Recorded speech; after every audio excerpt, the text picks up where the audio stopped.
버탁거리 브라더스의 디렉터스 컷.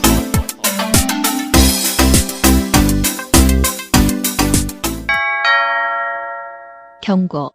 스포일러가 싫으신 분들은 청취를 피해주시거나 영화를 관람하신 뒤 들어주시길 바랍니다.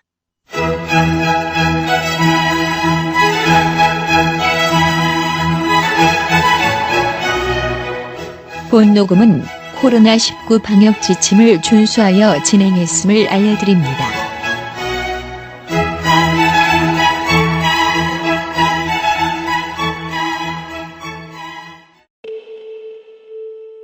야마모토 내각은 계엄령을 선포하고 사태 수습에 나섰으나 혼란이 더욱 심해져 가자 국민의 불만을 다른 데로 돌리기 위해 한국인과 사회주의자들이 폭동을 일으키려 한다는 소문을 조직적으로 퍼뜨렸다.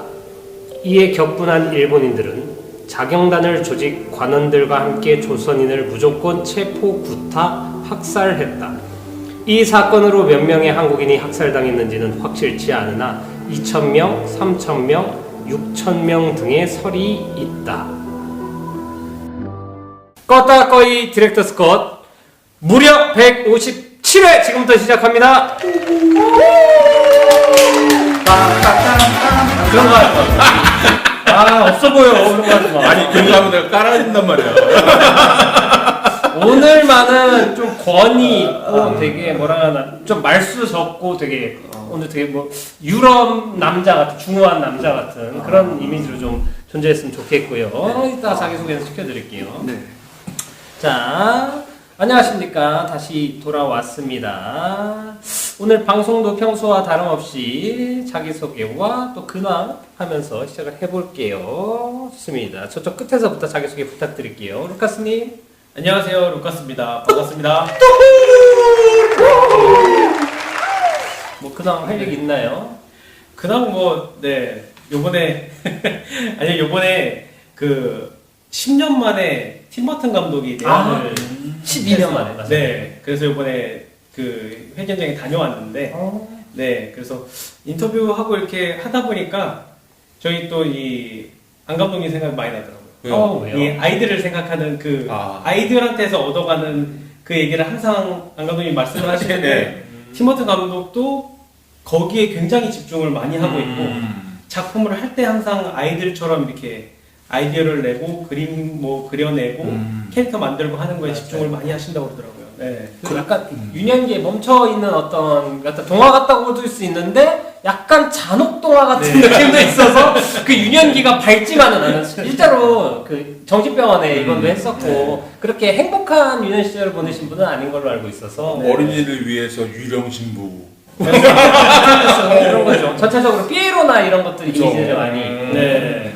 그 뭐지 팀버튼 이번에 내한했는데 그 좀 저도 약간 얘기를 들은 게 원래 한 나라에 한 번만 전시회를 한대요. 자기 룰인데 12년 전에 한국에 왔는데 한국이 너무 좋고 특히 DDP 그 공간 자체가 우주선 같은 이미지랑 그래서 여기에서 꼭 한번 다시 하고 싶다고 해서 왔다는 얘기를. 그 DDP를 만든 분이 제 이름은 정확하게 기억이 안 나는데 팀버튼 감독하고 인연도 있고 팀버튼 감독이 그분의 작품들을 워낙 좋아했었는데 한국에 이게 만들어져 있으니까 요번에 좀 해보자. 그리고 그 전에는 원래 사실 각 나라에 가서 전시를 하면은 이제 중간에 이렇게 뭐 붙어서 같이 하잖아요. 맞아요. 어떤 뭐라 그러죠? 컨설팅 업체라고 해야 되나? 예. 근데 요번에는 이 구성이나 이런 것들을 팀버튼 프로덕션에서 같이 자체적으로 구성을 했다고 하더라고요. 그래서 그 중간 업체가 있으면 문제가 가끔 있는 게 옛날 호날두 왔을 때 그 중간 업체에서 무조건 뛴다 15분 뛴다라고 이렇게 장담해놓고 안 뛰어가지고 막 재판 소송 가고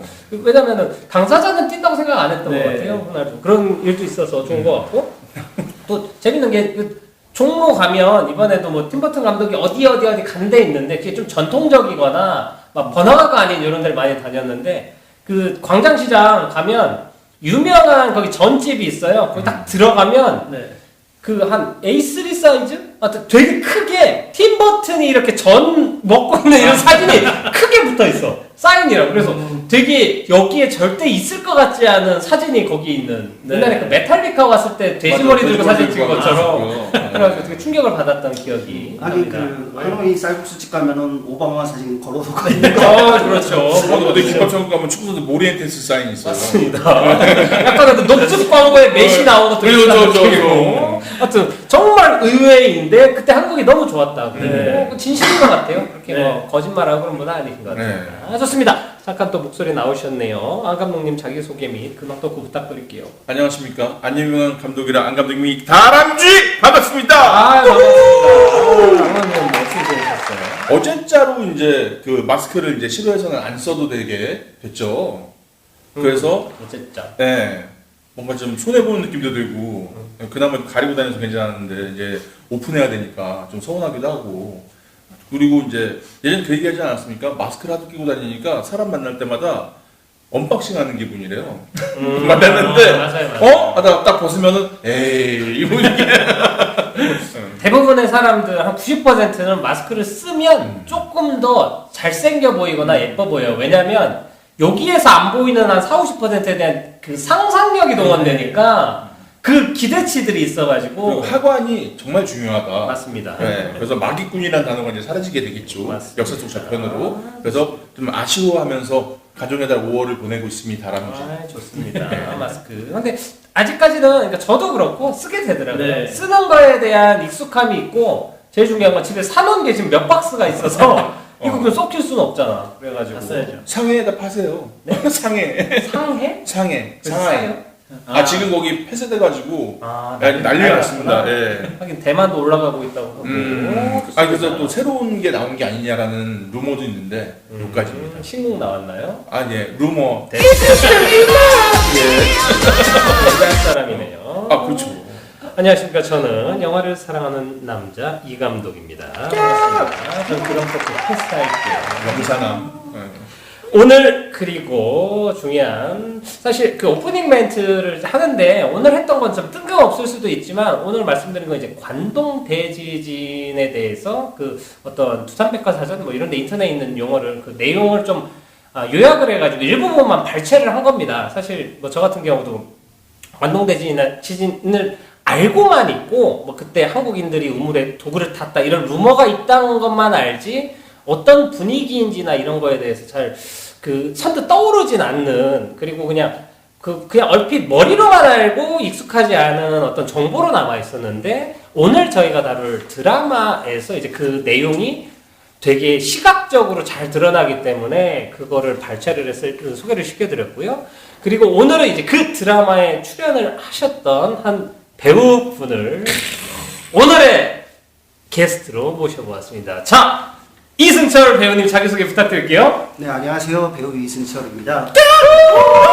밖으로 가버리고 예, 긴장하시네요. 네. 같이 상당히 많이 긴장이 됩니다. 네. 대본이 없으니까. 대본 주는데. 즉흥이 약하시군요. 왜 이렇게 준비를 안 했냐. 네, 연극도 오래 했는데 네. 줄까 말까 하다가 옛날에 한번 제가 당한 게 있어가지고 제대로 이제 되갚아주려고 네. 되게 농담이고요. 복수였죠. 자기 소개를 우선은 배우시고 어떤 뭐 작품 같은 참여했었는지 간단하게 그래도 자기 좀 프로필 피해를 부탁드립니다. 안녕하세요. 저는 배우 이승철이고요. 드라마 아르곤, 슬기로운 감방 생활, 그리고 쌉니다 촐리마 마트 등에 잠깐 나왔습니다. 좋습니다. 그리고 최근에 파친코 마지막 화에서 마지막 장면에 등장하셔서 아주 강렬한 인상을 남겨주셨습니다. 그 주인공 여자분 이겨먹겠다는 그 판매 전략. 예. 아주 인상 깊게 봤습니다. 대사 한 줄인데 네. 열심히 치더라고요. 상자를 변화시키는 그쵸. 맞아요. 네. 여기 부여하죠. 멘토라고 부르죠. 네. 영어로는 밴더라고 되어 있더라고요. 밴더 밴더. 3. 예. 그렇습니다. 우선 요즘 어떻게 지내세요?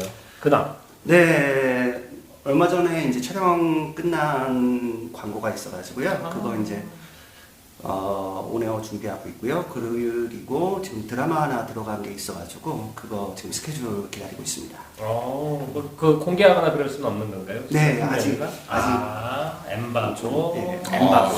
좋습니다. 우리 바이럴계 또 슈퍼스타 아닙니까? 그리고 사실 이미지로 보면 되게 익숙하실 수도 있는데 최근에는 그 엑소 수호 뮤직비디오에서 네. 허들에서 거기서 되게 네. 좀 어떤 직장 상사 역할로 등장을 하시죠. 머리는 헤이아치 머리. 네. 네. 약간 일본이랑 가까우시네요. 본돈이 그래서 아무래도 빠찡코에서도 일본 역할을 맡았던 게 그래서 그런 게 아닌가라는 생각합니다.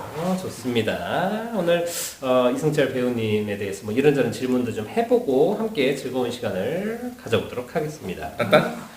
좋습니다. 자, 그리고 이제 우리가 이번에 하는 게 네. 원래 앙팡팬님이 어디 계세요? 지금 뭐 하세요? 그곳에서는 행복하게 어디 계신 거야? 우리 멤버인 건 아는데 지금 여기 숨어 계신 건가요? 모르겠어요. 몇 주간 지금 안 보이고 한 달 동안 안 보이고 계세요. 잠적하고 계세요. 아빠 돈 벌고 올게 뭐. 그 애가 둘인 가장이시라 그래서 다행히 또 이제 앙팡팬님 안 계신 그래서 앙팡팬님이 진행하는 코너를 오늘 또 이승철 배우님에게 부탁을 드리겠습니다. 원래 똑똑 스토리 왔어요. 뭐 이렇게 하면서 이 작품 오늘 다루는 영화나 드라마의 스토리를 소개시켜 주는 거예요. 한번 해보실 수 한번 연습해 볼까요? 네. 해보시죠. 똑똑 스토리 몰고 가세요. 오, 되게 너구리다.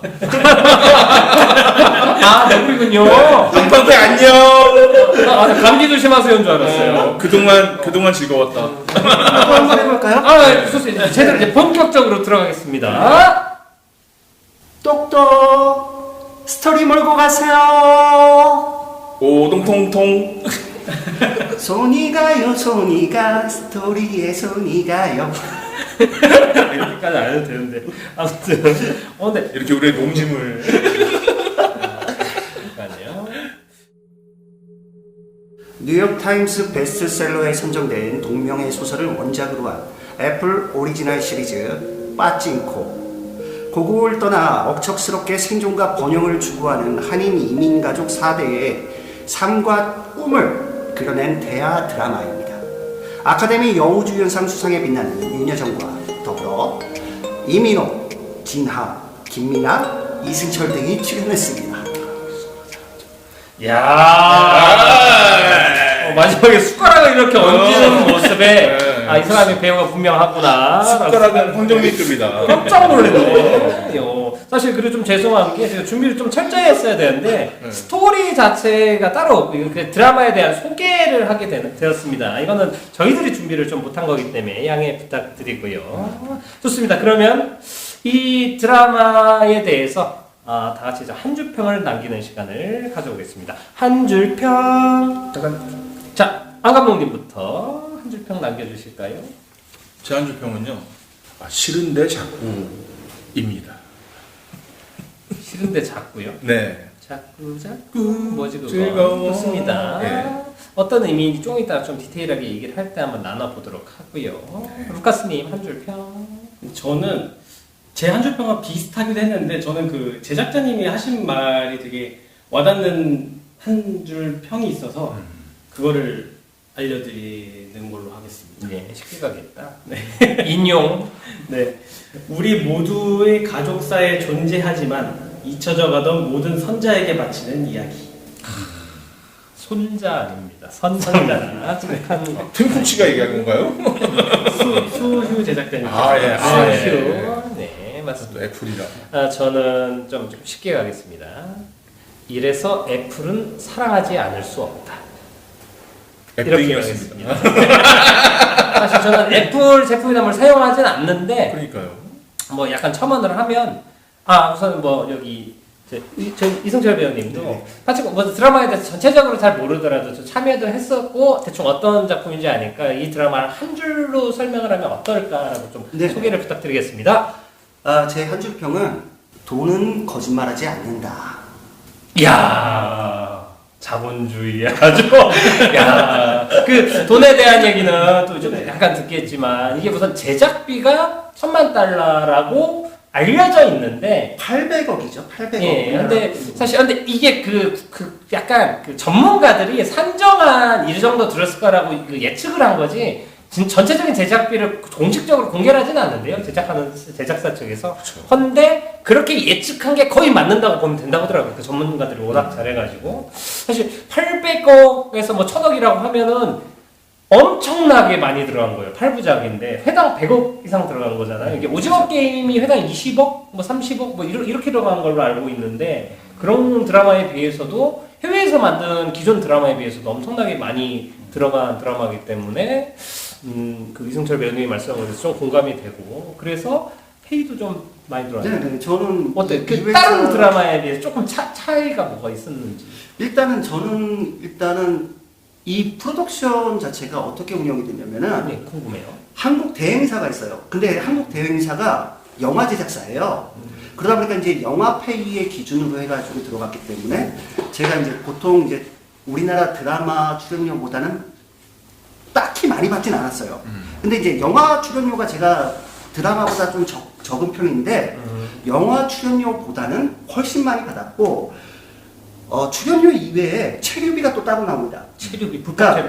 예, 전날 이제 촬영을 위해서 지방을 내려가게 되면은 그 전날부터 해갖고 내가 이 작품에 참여한 체류비가 나옵니다.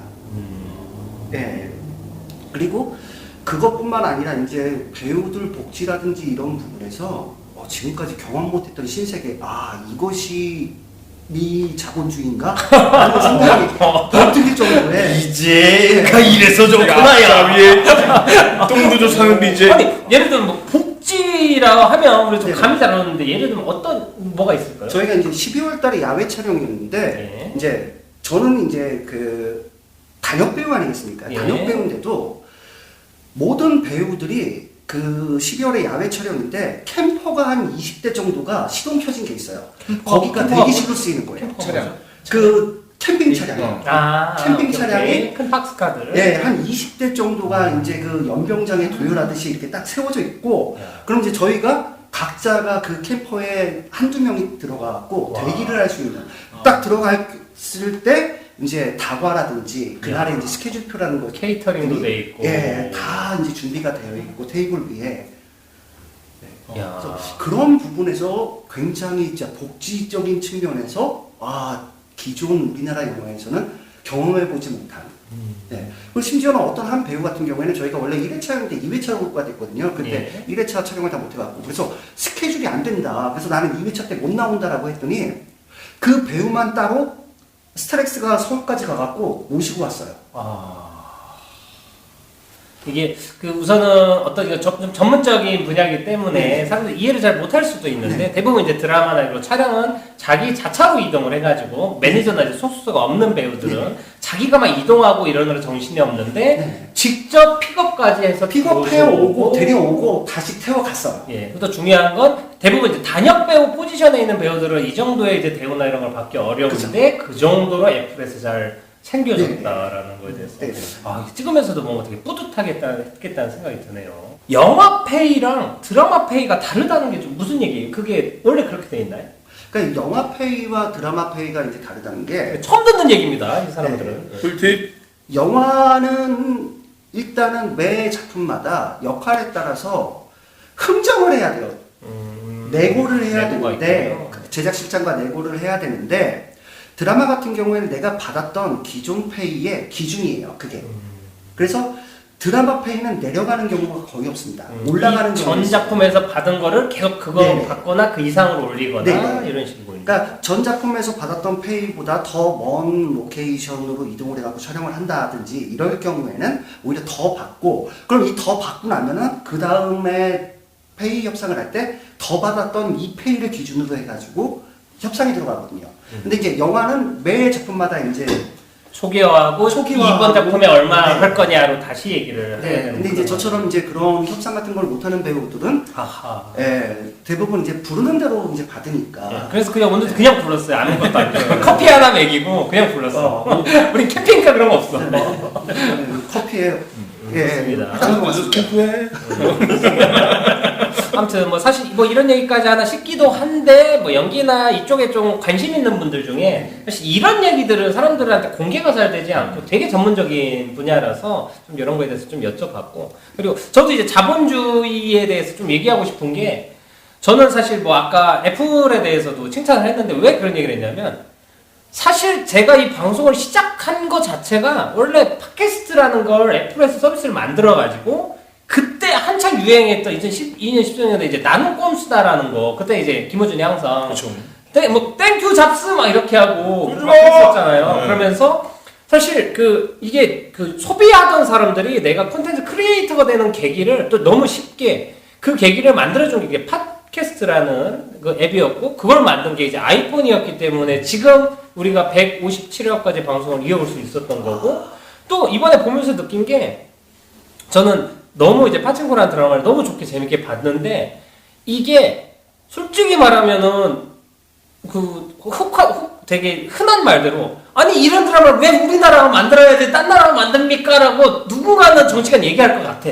그 정도로 되게 되게 FM적으로도 잘 만들어졌고, 디테일도 그렇고, 우리 역사도 잘 담아내고, 메시지도 좋고, 재미도 있고. 근데 솔직히 애플이 아니었으면, 제작 과정도 그렇지만, 이 정도로 제작비로 지원을 해줘서 만들 수 있는 회사가 없었을 거라는 거를 저는 듣기도 했고, 저는 얼핏 생각해도 그랬을 것 같은 거예요. 예를 들면, 이번 작품을 수휴랑 이렇게 제작자들이 이거를 원래 미국에서는 이민진 작가님의 베스트셀러니까, 유명했으니까, 드라마로 만들겠다라고 돌아다녔는데 다들 오케이 하는 회사 많았대요. 근데 문제는 언어를 영어로 바꾸고 아니면 주인공 인종을 미국적으로 바꿔서 미국이나 다른 쪽 역사로, 약간 뭐 영국일 수도 있겠죠, 다른 쪽으로 이렇게 번안하자, 이게 한국어로 진행하는 드라마라는 것 자체를 전부 다 반대를 했대요. 근데 애플만 유일하게 오케이를 해서 애플 TV 쪽으로 제작을 하게 된 거고, 사실 이거는 애플 TV에서도 어떤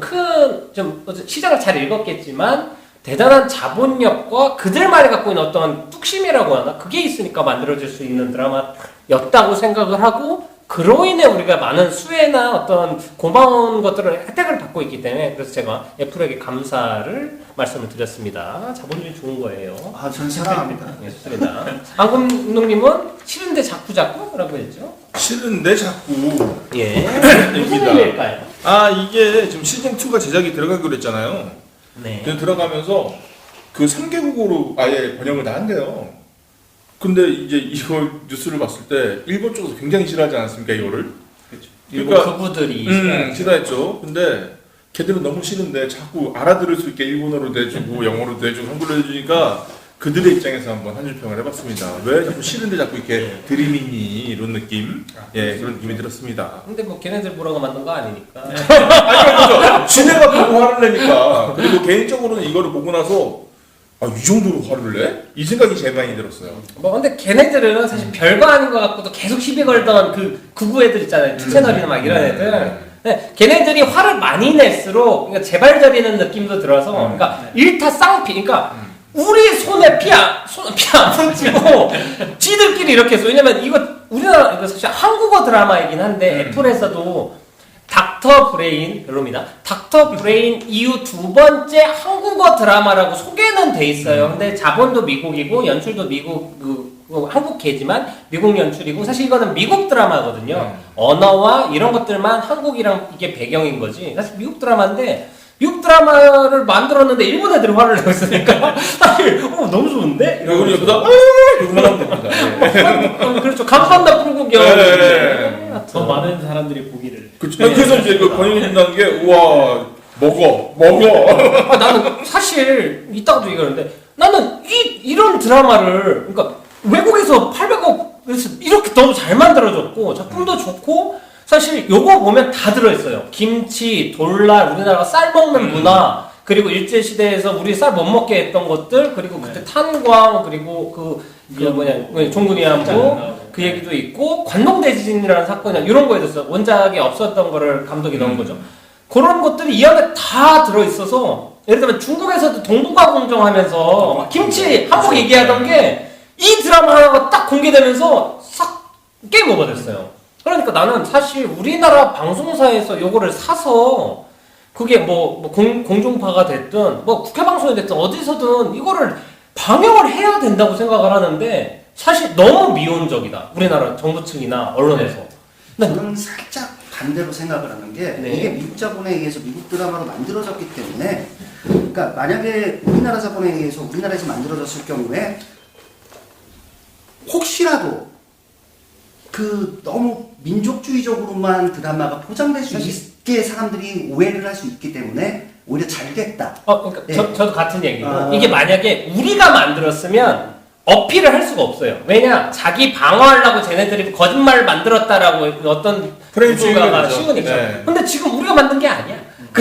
남이 만든 거니까 제가 말한 건 요거를 우리나라 방송사나 이런 데에서 판권 사가지고 공개해도 되잖아요. 정식으로. 내가 보기엔 되게 좋은 이슈, 문화정책으로도 되게 좋고 한복이나 이런 거, 우리나라 김치 이런 거 소개도 해주고 여러모로 너무 좋은데 우리나라 정부 문화계에 대해서 요거를 대하는 태도가 너무 미온적이고 네. 그냥 구경하고 있어. 내가 보기엔 숟가락 아까 이승철 이름 말했던 것처럼 숟가락 딱 올리고 아니 이렇게 좋은 드라마가 있었다 해서 왓챠에서도 이렇게 좀 국가 지원해서 소개도 시켜주고 이렇게 했으면 좋겠는데 사실 애플은 가장 큰 단점이 접근성이 떨어져요.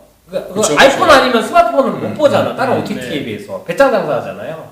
TV 애플 TV나 아니면 뭐 SK BTV 그 셋탑박스를 통해서 볼 수는 있는데 집에서만 요즘 보진 않으니까 그래서 그런 거에 대해서 조금 더 적극적으로 홍보를 해도 될 것 같다는 좀 아쉬움이 있고 기계 팔아먹는 데는 어쩔 수 없고. 그렇든 루카스님은 한 줄 평에 대해서 좀 한 번 더 다시 얘기를 들어볼게요. 네. 그러니까 우리 주변에 잊혀져갈 수 있는 모든 선자들에 대한 이야기, 그러니까 좀 이거는 드라마가 제가 볼 때도 저희뿐만이 아니라 아마 전 세계인들이 다 공감할 수 있는 요소들이 다 있지 않을까 그런 생각을 했거든요. 일단 네. 뭐 제작에 참여하신 분들도 뭐 보면은 가족 중에 다 뭐 아버지가 뭐 한국계연 교포거나 아니면 총괄 프로듀서 마이클 엘렌버그 같은 경우에는 아버지가 원래 베를린 분인데 나치를 피해서 파나마를 갔다가 파나마에서 미국행을 하셨고 미국에서 군인을 하시면서 한국에서도 사셨고 그러니까 이렇게 많이 그러니까 이민자의 일을 계속 겪었던 분이시기도 하고 그래서 아마도 다른 분들도 다 좀 쉽게 공감할 수 있는 드라마였지 않을까. 그리고 세계적으로 세계 대전을 겪으면서 다 이런 상황들을 겪어봤던 나라들이 다 많이 있기 네. 때문에 분단에 대해서는 많이 공감 못할지 몰라도 전후 시대 문제점, 뭐 전쟁 시대 그거에 대해서는 많이 공감을 할 것 같아요. 네. 특히 이 미국 같은 경우에는 이민자의 국가다 보니까 맞습니다. 사실 이 드라마가 여러 가지 포지션을 우선 첫 번째 어떤 그 사극이잖아요. 근데 지금까지 미국 드라마나 이런 걸 보면 대부분 센스 앤 센서빌리티 뭐 이런 거 그러니까 영국 사극은 영국, 프랑스 얘는 데 국한돼 있었어. 아시아 쪽 사극에 대해서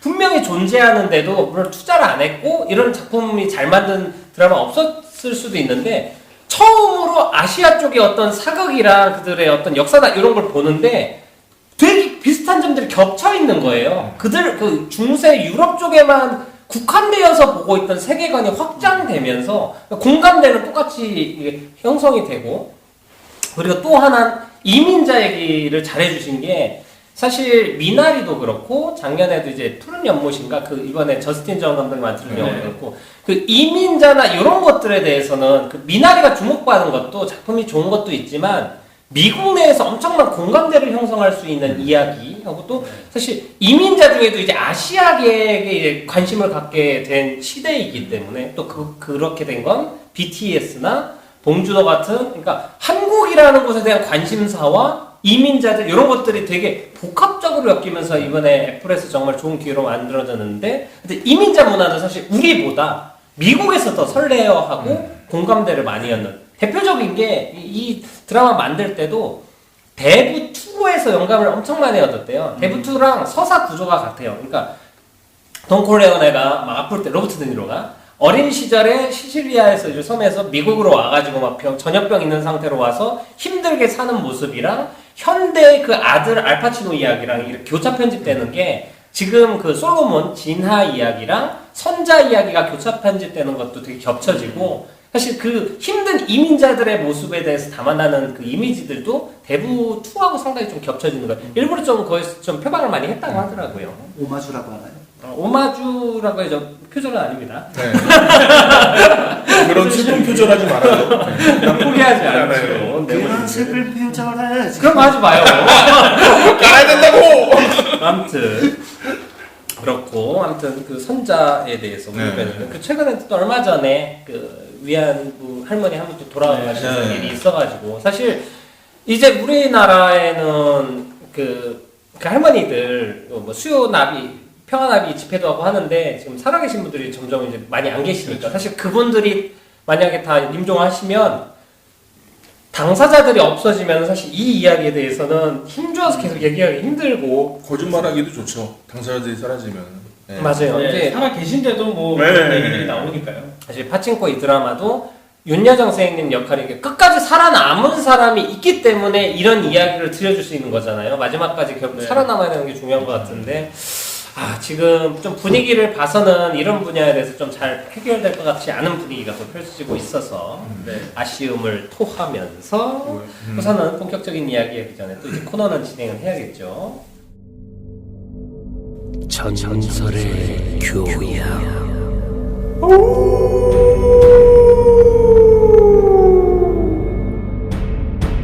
빠찡코에 대해서 좀 약간 이승철 배우님 이 새끼들 뭐 하는 거지? 이런 많이 배우고 싶다. 표정이었습니다. 나 때랑 다른데? 이런 느낌. 많이 달라졌죠. 네. 독수리가 날아다니네요. 좋습니다. 우선 제목 빠친코 2022년 애플 오리지널로 애플 TV 플러스에서 제공이 되고 있습니다. 장르 대하 드라마 가족 시대극. 원작은 이민진 작가예요. 미국에 살고 있는 교포시고요. 이분이 썼는데 한국에서도 약간 썰을 잠깐 얘기하면 한국에서 이제 이 2권짜리 책이 나온 지 좀 됐어요. 미국에서는 베스트셀러였고 헌데 이번에 절판시켰어요. 그 원래 책 가격이 한 뭐 2만 원 언더였던 것 같아요. 만 얼마 정도 되는 책값이었는데 일본 이번에 인기가 너무 좋고 하니까 인세나 이거 다시 재계약하면서 절판을 시켰는데 그러면서 중국 가격이 4만 원, 5만 원 올라가고 있습니다. 내가 이게 2달 전에 대학로 알라딘 본거 갔을 때 11,000원짜리가 있었거든. 그래서 살까 하다가 아유 뭐 내 스타일도 안 돼 나중에 사지 했는데 지금 중고 가격이 원래 책가격이 2만 원이 안 되는데 3, 4만 원에 팔리고 있는 아주 진 풍경이 펼쳐지고 이렇게 내가 있습니다. 촉이 없다. 굿테크라는 걸 할 수 있다라는 걸 말씀드리고 싶고 앞으로 뭐 좀 종목 좀 찍어줘요. 제가 찍으면 안 된다니까. 아니, 그거 피하게. 스피키 좋습니다.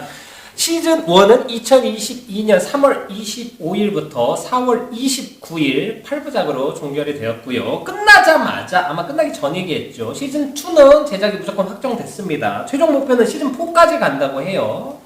제작비는 나무위키 기준으로는 1,000억 원으로 돼 있습니다. 이거 이승철 배우님이 800일 했으니까 800으로 갈게요. 제작 수휴 감독 코고나다라는 감독이 1, 2, 3, 7편을 연출을 했고 저스틴 전이 나머지 편을 했습니다. 8편 했어요. 제일 중요한 거. 둘 다 한국계 감독이고요. 각본 수휴가 했네요. 이번에 제작도 같이 했고 그리고 출연 윤여정, 이민호, 김민아, 진하, 정은채, 노상현, 정웅인, 이승철. 중요한 거 대본 번역 황석희. 어쩐지. 자 그리고 이게 또 중요한 게 코고나다 감독은 좀 연륜이 좀 있고 원래 다큐멘터리 같은 거 만드시다가 대표작으로는 콜럼버스라는 영화가 있더라고요. 존조 나오고 그런 영화도 찍었고 이번에 전주국제영화제 개폐막작인가로 그 무슨 개막작으로 애프터 양. 네, 애프터 양이라는 영화에서 콜린 퍼렐과 함께 콜린 퍼렐이 나온 영화를 연출을 하셨고요. 또한 저스틴 전은 원래 배우 출신이에요. 그래가지고 이분은 원래 이름은 저스틴 지태전, 그러니까 전지태더라고요. 원래 본명은 우리 81년생이고요. 가수 전진을 전스틴이라고 했는데. 네. 다가와 베이비. 좋습니다. 이분이 이제 푸른 옷이라는 영화로 그러니까 미나리 이후에 또 한 번 이제 오스카에서 후보에 좀 이렇게 관심을 좀 받았던 영화가 있었는데 네. 수상은 못했고 이분은 원래 브레이킹 그 트와일라이트 시리즈에서 배우로 시작을 했다가 연출을 바꿔가지고 한국인 2세, 3세들 이민자 이야기를 계속 영화를 만들어 왔던 분입니다. 그렇기 때문에 우선은 뭐 그런 게 있고 이제 중요한 거 여기 이제 출연했고 오늘 게스트로 모신 분을 소개를 해드려야겠죠. 이승철 배우 녹색창을 보면 활짝 웃고 있어요. 검색해 보십시오. 가수가 먼저 나오겠죠. 직업 연극 배우로 돼 있습니다. 출생 1979년 9월 2일 인천광역시. 네, 마계 인천 출신입니다. 아, 거기 상륙 가셨군요. 마계요? 마계 마계라고 인천이라고 하죠. 하죠. 예. 전 잘 몰라요. 네. 신체 180cm, 75kg. 뱃살 만져봤어요. 3kg 더 찐 것 같아요. 소속, 이거 이상합니다, 이제부터. 꽃님이네 생태극 연구소 대표. 뭔가 팔 것 같은데. 뭔가 공대. 생태를 팔거나 아니면 되게 이상한 걸 팔 것 같은데. 이따 물어보도록 하고요. 그리고 경력에 또 꽃님이네 생태극 연구소 대표. 되게 자랑스러운 일인가 봐요. 두 개나 있습니다. 블로그 유튜브도 운영하고 계시네요. 그리고 필모그래피를 잠깐 보면 자 인기순으로 볼게요. 럭키에서 나왔었습니다. 697만. 아, 럭키에 안 나왔습니다. 통편집 돼가지고. 사실 그 장면은 안 나오고 나중에 출발 비디오행인가에서 편집된 컷을 다시 소개해주는 거에서 나왔어요. 목욕탕인가에서 나왔죠. 킬러 같은 거였나요? 네네, 킬러였습니다. 아 좋습니다. 하지만 여러분은 못 봐요. 그게 들어갔으면 100만 더 들어오는데. DVD나 블루레이 보면 있을 거예요. 그렇죠. 좋습니다. 그래도 697만 명하고 명당에서 상인 3역입니다. 이거 이번에도 상인 3, 이번에도 상인 3이었죠. 네, 상인상 전문 배우. 넘버 3네요. 좋습니다. 208만 명 봤고요. 조성호 씨 봐서 좋았겠네요. 그리고 스윙 키즈에서 조리부 역입니다. 조리의 아빠 아니에요. 네. 조리하는 조리 팀원입니다. 조리부 3인가요? 147만 명. 그래서 또 기억이 나네요. 기분 100만이 악녀에서 인기순위라 그래요. 악녀에서 버스 기사 역입니다. 120만 명 받고 제 기억엔 해화동에서 찍지 않았어요? 대학로에서? 많이입니다. 해화동 가는 버스 아니었나요? 아닙니다. 광명에서 찍었습니다. 죄송합니다. 근데 그 버스를 타지 않았다면 영화가 진행이 안 되죠. 자, 그리고 고산자 대동여지도 목공투역 대립군 왜군투역 이제부터 일제 강점기가 시작되는군요.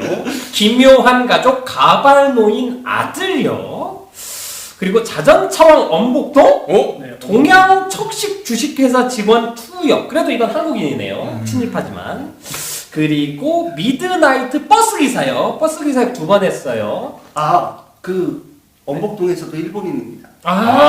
죄송합니다. 소대지네. 친일파분들 죄송합니다. 내가 모욕을 했네요. 미드나이트 버스기사역 애비규환 배드민턴 회원 3역 여기도 3네. 엄마의 공책 채소 장수역 나홀로 휴가 이대리역. 아, 그 영화는 제가 출연 안 했는데 네, 영화 DB가 잘못됐습니다. 진짜요? 네.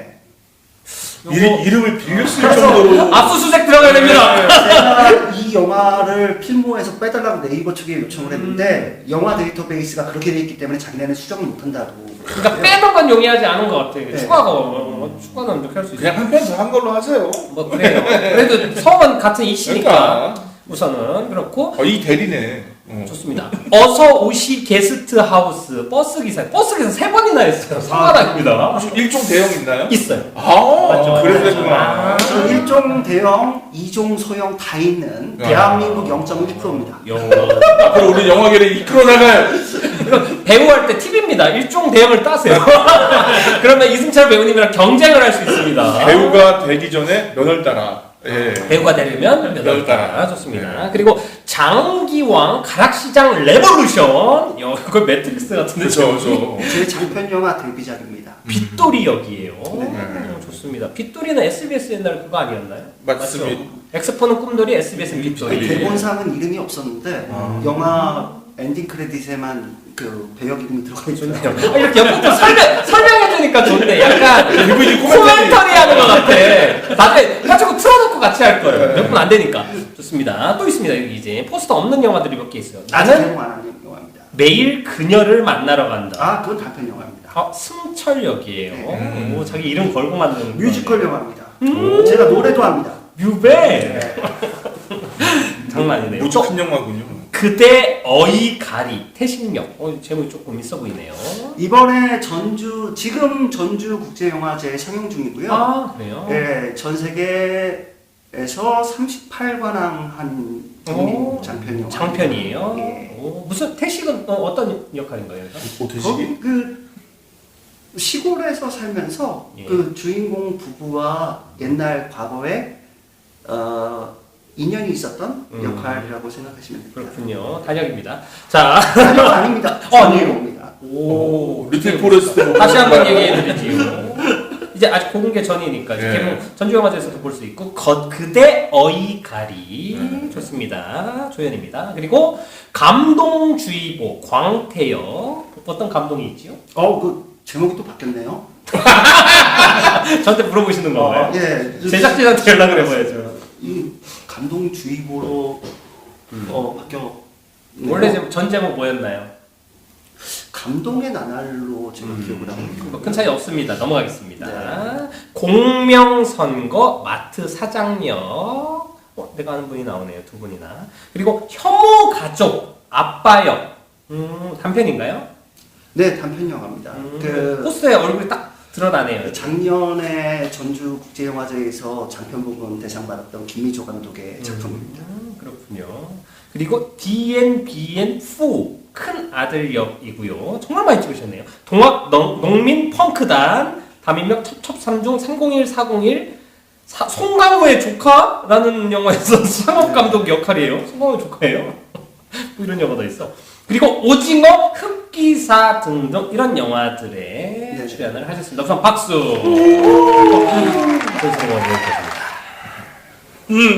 연극은 소개 안 시켜줬어요. 너무 많은 것 같아가지고. 그쵸. 연극도 엄청나게 많은데 궁금하신 분들은 이승철을 검색을 하시면 외모가 빛이 나는 배우가 한 명 딱 있을 겁니다. 연극 배우 돼 있고요. 이번에 대해서 얘기하면 되고 중요한 거 좀 전에 언급했던 거 꽃님의 생태극 연구소 뭔지 좀 얘기 좀 해주세요. 뭘 팔아요? 오메가3? 제 개인적으로 창작 작업을 하는 집단이고요. 네. 집단이라기보다는 이제 개인인 거죠. 개인 다 사업자가 떠나갔잖아요. 아이, 듣겠어요. 원래는 많았어. 네, 연구소 혼자 때. 남았어. 지금 예. 다 떨어졌어. 네. 이제 주로 이제 장르적으로 이제 굳이 따진다면 이제 포스트 모더니즘 연극, 아방가르드한 포스트 모더니즘 연극을 주로 하고 있습니다. 그렇군요. 그래서 이제 이어서 GV 관객과의 대화 들어가겠습니다. 딴딴. 자, 이승철 배우에게 궁금한 거나 또 이제 뭐 파친코 드라마에 대해서 좀 궁금한 거나 뭐 자연스럽게 좀 얘기를 나누는 시간을 가져볼게요. 이제 배우님한테 궁금한 거 있나요? 잘 지내죠? 못 지냅니다. 그래요? 네, 제 질문 끝났습니다. 근데 이런 거 이제 진부한가부터 시작을 해야 되는데 그 이승철 배우님 사실 저희는 이제 원래 안지 좀 오래된 사이예요. 옛날 같이 작품도 공연도 했고 그랬기 때문에 근데 그럼에도 불구하고 사실 이거 친한 사람들께 잘 안 물어보는 질문이니까 이제 그래도 연기를 어떤 식으로 좀 시작을 하게 된 건지 배우의 꿈을 언제부터 가지신 건지 이승철 배우님. 저는 배우의 꿈이 없었던 사람이고요. 그래서 이제 어쩐지. 동료 배우들이 이제 배우는 숙명이라고 여길 때 저는 그래서 이제 좀 남들과는 다른 생각들을 많이 했던 것 같습니다. 저는 그냥 20대 초반에 한참 방황하고 있을 때 그냥 우연하게 그냥 연극하는 분들이랑 술자리 하면서 친해지게 됐고 일 도와주다 보니까 그냥 20년이 훌쩍 지나간 뭐 그런 상황인 것 같습니다. 그 서사는 오달수 씨랑 비슷한데요. 짜장면 배달하러 갔다가 너 연극 한번 해봐라 해가지고. 저는 연극을 해보라고 거기서 권유도 하지 않았습니다. 근데 하고 있었어요. 네, 제가 그냥 술자리 이제 선배들이랑 술 먹는 거 좋고 인생 이야기하고 연극 이야기하는 게 너무 재밌게 그때는 다가와서요. 그 선배가 무대 섰는데 오늘 앞에 이거 들어오는 거야. 공연 중에. 그치? 본인이 출연하거나 그 대표작 연극은 뭐가 있을까요?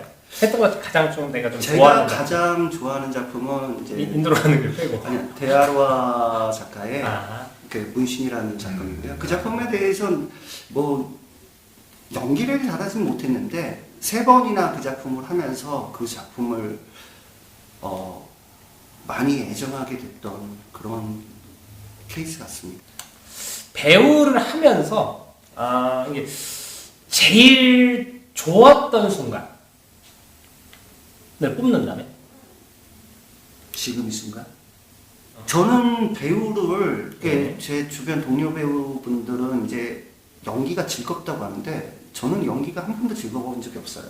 항상 두렵고 무섭고 긴장되고 또 어떻게 보면은 그 비평을 받는 것 평가를 받아야 되니까 도 항상. 되게 항상 무서움을 갖고 있기 때문에 이거 뭐 지금이 가장 그나마 즐겁다라는 게 내가 작품을 안 하고 있으니까.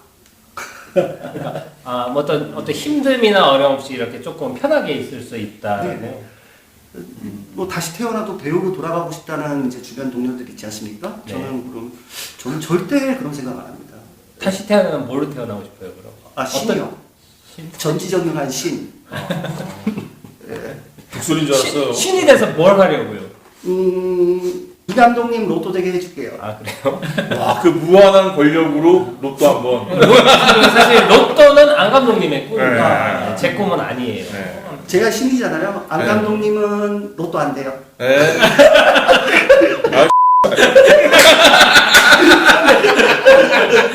대부분 꿈이나 이런 건 자기를 위해서 뭔가인데 되게 이타주의적이네요. 아니, 저는 그게 좋습니다. 제가 약간 그 사디스적인 기질이 있기 때문에. 네. 저는 그 심시티 할 때도 도시 이쁘게 지어놓고서 파괴하는 재미가 있어요. 고질라 불러놓고 태풍 네. 부르고 그렇죠. 지진 일으켜가지고. 그 맛에 심시티 하는 거 아니겠습니까? 맞습니다. 옛날에 그거 많이 했었죠. 그럼 롤러코스터 타이쿤 추천드립니다. 네. 막 날려요. 좋습니다. 이제 거기까지 돼요. 질문이 별로 없기 때문에. 근데 저 하나 여쭤보고 싶은 게 빠지고. 그런 어떤 두려움이나 이런 것도 있으시겠지만 어쨌든 매 작품마다 계속 다양한 직업군과 다양한 캐릭터를 연기를 하시는데 그걸 하기 위해서 좀 어떤 노하우나 어떻게 뭐 공부를 하신다거나 준비를 좀 어떻게 하시는지는 궁금해요.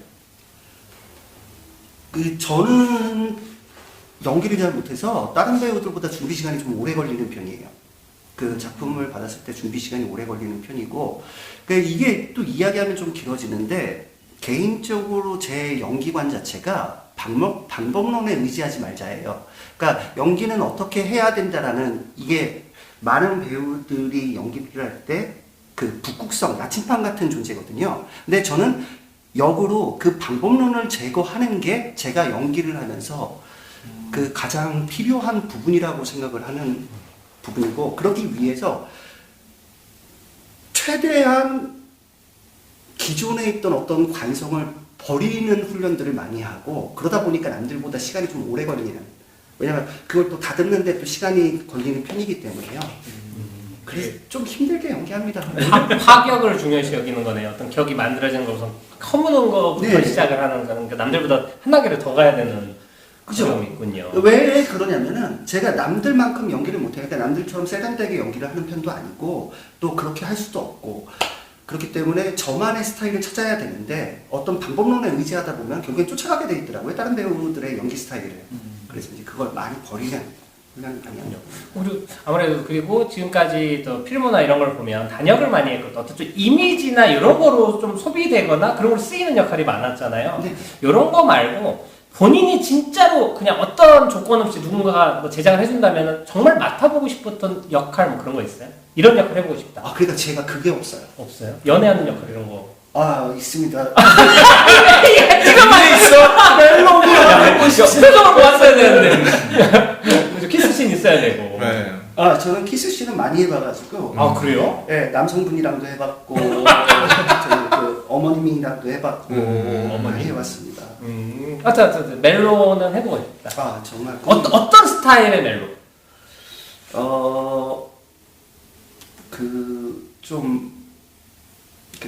에로스적인 사람? 새끼? 아니면 브로크백 마운틴? 영광이죠. 그런 영화에 출연할 수 있다는 것 자체가 영광이죠. 그렇군요. 좋습니다. 또 하나 질문. 지금까지 수없이 많은 오디션을 봐왔을 텐데, 네. 오디션을 보면서 나만이 갖고 있는 어떤 팁, 그래도 또 혹시 듣는 사람들이 또 연기 지망생이나 같이 이런 부분을 고민하는 배우들도 있을 수 있으니까. 그러니까 오디션은 철저하게 저는 전략이라고 생각을 해요. 오. 예, 이 빠친코도 이제 셀프 테이프 오디션을 2번을 봤는데 처음에 제가 이제 그 에이전시 통해 가지고 받았던 역할이 20대 청년이랑 20대 노인 역할이었어요. 그 간도 대지진 네. 관련해 갖고 풍문 퍼뜨리는 역할이었는데, 근데 이 대본을 바꾸서 오디션 대본을 바꾸서 이 역할은 제 역할이 아니라고 생각을 해갖고 제가 선택할 수 있는 거는 내 연기를 하자. 그냥 내 연기를 하자.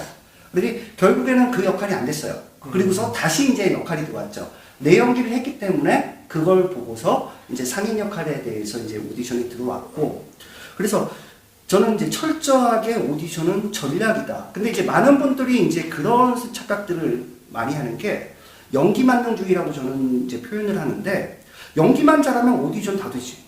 이런 착각을 많이들 해요. 근데 연기를 잘한다라는 건 굉장히 주관적이고 상대적인 개념이거든요. 맞아요. 그래서 이거를 연기를 잘한다라는 것도 어떻게 보면 보는 사람에 따라 다를 수 있는데, 이것을만 믿고서 오디션을 준비한다는 거는 저는 전혀 이제 오디션을 모르는, 잘 못 보는 분들의 이제 특징이라고 생각을 하고요. 그래서 대본을 받았을 경우에 내가 할 수 있는 역할인지 아닌지를 먼저 빠르게 판단을 해야 돼요. 아, 이 역할은 내가 할 수 있겠구나. 아닌다라고 생각했을 때는 역으로 접근을 하는 거죠. 그냥 이 역할을 내가 하자. 그러니까 어떤 극상에서의 이 역할이 갖고 있는 그런 요구하는 필요로 하는 걸 필요로 보여주고 하는- 만들기보다는 보여주기보다는 그냥 내가 이 역할을 이 단면만 보고서 요 장면만으로 그냥 연기를 해내자. 그렇게 이제 많이 이제 그렇게 생각을 하는 편이고요. 그리고 이제 그런 거죠. 오디션이라는 거는 내가 남들보다 돋보여야 돼요. 이 돋보이는 게 그럼 무엇인가? 이거는 오디션을 많이 보면서 경험을 해야 된다는 거. 내가 돋보이는 부분들이 무엇인지. 사실 그 우선은 되게 좋은 방법인 것 같고, 우선은 여기에 내 역할이 없을 때 나를 보여주자 좋은 것 같은데, 우선은 다시 이 전 질문으로 원론적으로 돌아가면, 근데 또 대부분의 배우들이 하는 고민은 오디션 기회가 별로 없잖아요. 이런 사람들은 어떻게 해야 오디션 기회를 좀 늘릴 수 있을까요? 오디션 기회를 자체 없는 많이 못 갖는 배우분들은 일단 기본적으로 프로필을 잘못 만드세요. 잘못 만든다는 게, 프로필에 일단은 역할들, 자신이 출연했던 작품들을 한 20몇 개를 막 이렇게 때려박는 분들이 계세요. 네. 근데 이게 뭐냐면은 대표작이 없기 때문에 그래요. 그게 대표작이 없다라는 티를 내는 거거든요. 그래서 남들이 모르더라도 작품은 4개 이하로 최대한 줄이는 게 좋아요. 내 대표작이 이겁니다 라고만 보여주면 되고요. 그리고 두 번째, 다양한 모습을 보여주기 위해서 이 사진 저 사진들을 다 때려 넣어요. 프로필 안에. 지금 제 얘기하는 거 아니죠? 아, 지렸네. 근데 PPT 수정 좀 하고 올게요. 네, 끌고 갈게요. 프로필을 조 감독이 넘기는 이 시간이 0.5초예요. 0.5초 안에 보여야 되는데 그 안에 많은 정보를 담으면은 이게 보여지질 않거든요. 그래서 저는 최대한 한 장에 사진만 넣습니다. 한 장에 첫 장에 이게 그냥 대표적인 내 이미지다 라는 것만 보여주고, 그리고 이제 저희가 오디션을 볼 때 요구되는 역할들이, 영화에서 이제 뭐 주인공 오디션을 본다고 그래도 실질적으로 주인공이란 거는 티켓 파워가 있어야 되고 투자를 받을 수 있는 힘을 가진 배우들이 주인공을 하는 거지 아무나 시켜주지 않거든요. 그렇죠. 그럴 경우에 작품에 등장하는 역할들이, 이제 많이 등장하는 역할들이 있어요. 예를 들어서 이웃사촌이라든지 시장상인, 선생님, 직장 경찰, 동료. 직장 동료, 이런 유형적인 인물의 대표적인 이미지를 갖고 있는 사진을 넣으셔야 돼요. 네. 근데 이제 대부분이 이제 무드를 잡죠. 무드를 잡는 건 스타들이 하는 거. 프로필에 무드 잡는 거. 근데 이제 그 무드를 잡다 보니까 이 배우의 인물을 모르겠는 거예요.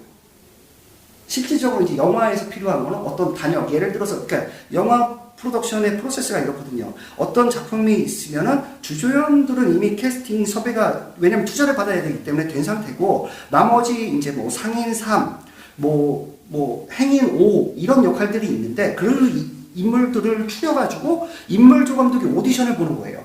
그럼 행인 3과 상인 5에 맞는 이미지를 프로필에서 추려가지고 하는 건데 그렇잖아요. 무드를 잡고 우수에 젖어 있어요.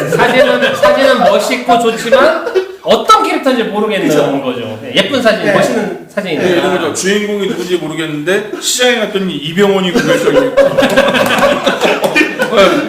짜장면 먹었더니 한석규가 왔어 이런 거죠. 그래서 TMI가 되지 말라. 네, 절대 프로필을 만들 때는 TMI를 하지 말라. 예, 이게 제가 맞아요. 드릴 수 있는 이야기고 또 하나 다양한 버전으로 만들어야 된다.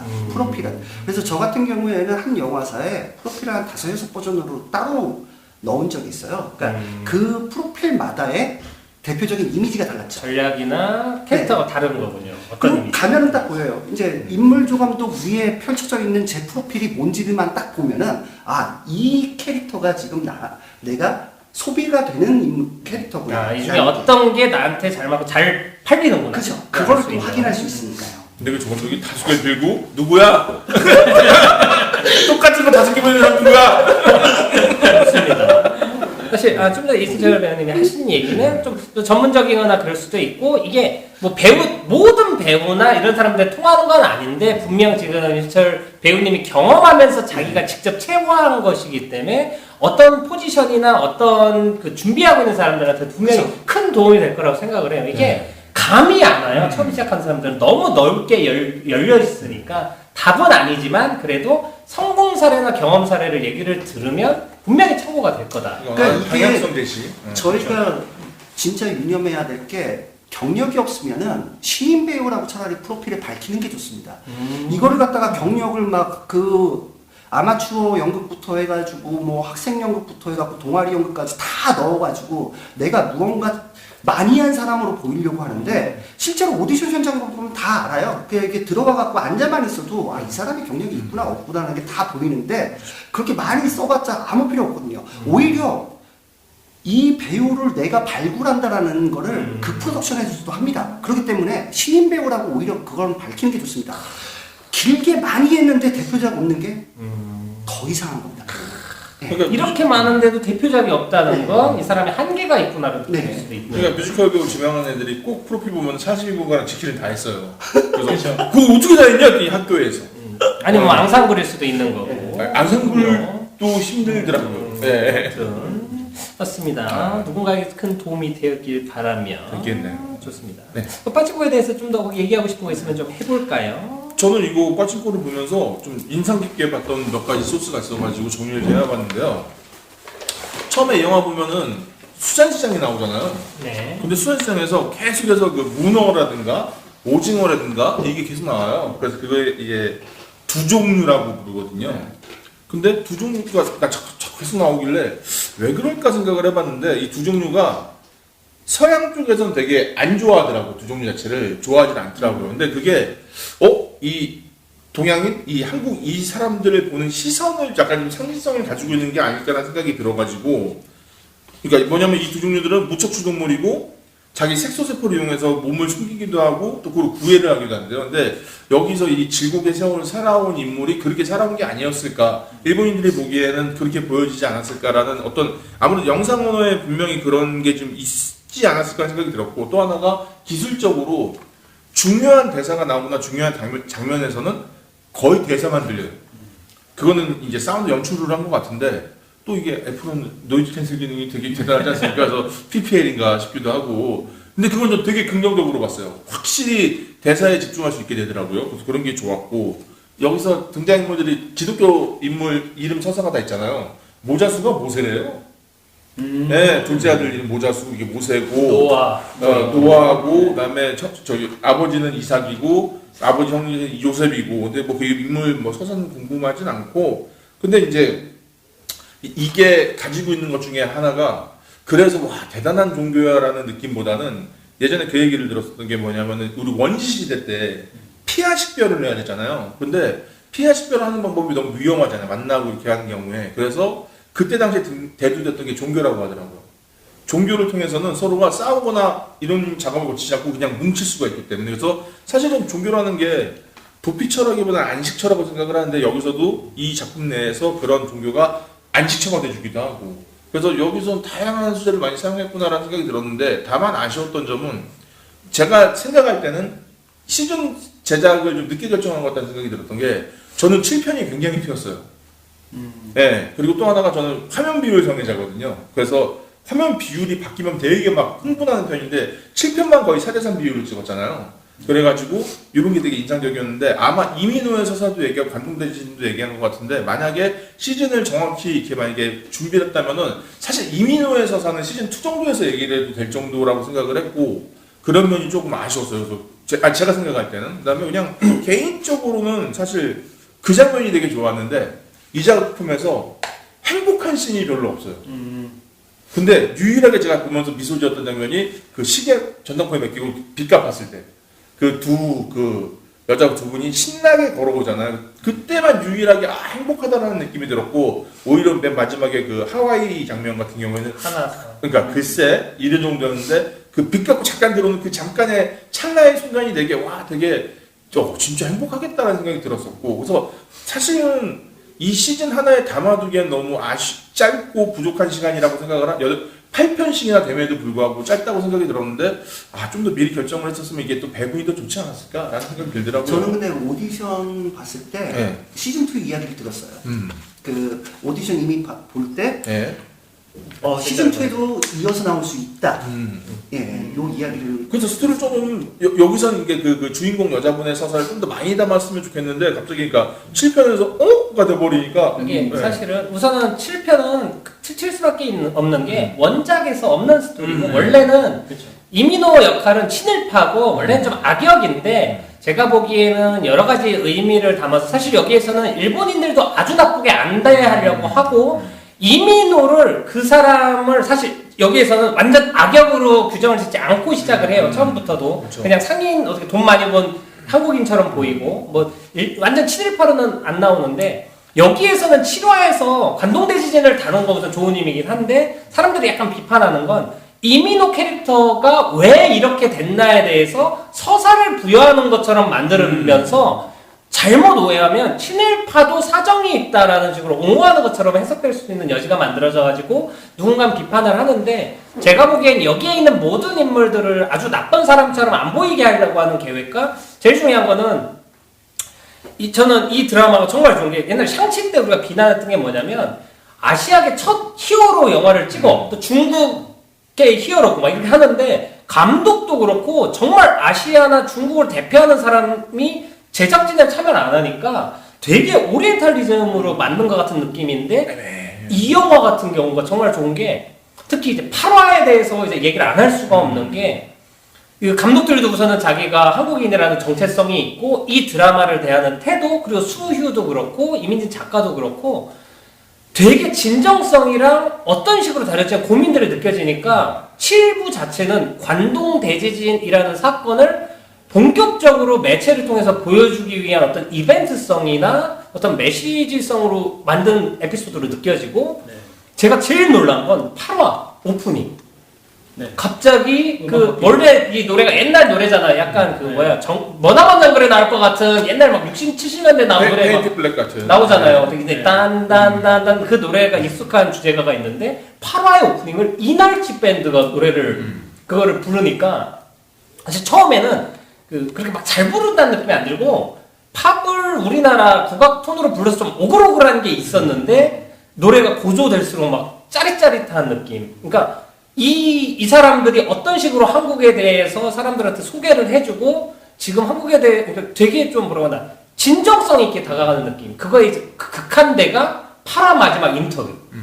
이제 8화가 사실 지금도 유명한 유튜버들이 8화 리뷰를 안 하고 있어요. 왜냐면 원래 영화 리뷰도 유튜버들도 애플에서 대부분 영상을 주고 제작비를 주면서 제작을 하는데 8화 리뷰는 좀 더 많이 사람들이 본 다음에 해줬으면 좋겠다라고 해가지고 스포나 이런 걸 조금 지금은 좀 멈춰달라고 한 달 정도 있다가 해달라고 이렇게 부탁을 했다고 하더라고요. 근데 뭐 우리는 그렇게 많이 듣는 건 아니니까 8화 마지막에 우리는 돈 주지 스토리가 끝나. 우린 영상 안 쓰니까 그러니까. 스토리가 딱 끝난 난 다음에 갑자기 자막으로 이것은 뭐 실제 있었던 뭐에 대한 이야기 이렇게 자막이 갑자기 나와. 그래서 지금까지 했었던 이야기 뭐 요약인가 이러면서 딱 보는데 실제 일본 그 시대를 살았던 할머니들 인터뷰가 들어가는 다큐멘터리 영상이 있는데 와 그게 울림이 되게 크고 사실 저희가 뭐 위안부 할머니들이나 이런 분들 인터뷰 좀 봤지만 너무 좀 그런 분들에게 어떤 극단적인 사건이나 이런 분들에 대한 나쁜 역사들만 들춰보고 있지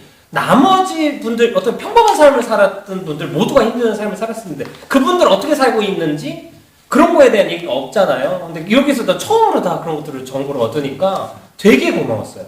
이 이런 드라마에서 저는 자막이 되게 인상적이었는데 자막이 되게 정색하는 느낌이었거든요. 드라마를 잘 보다가 갑자기 자막이 나오면 약간 좀 긴장돼요.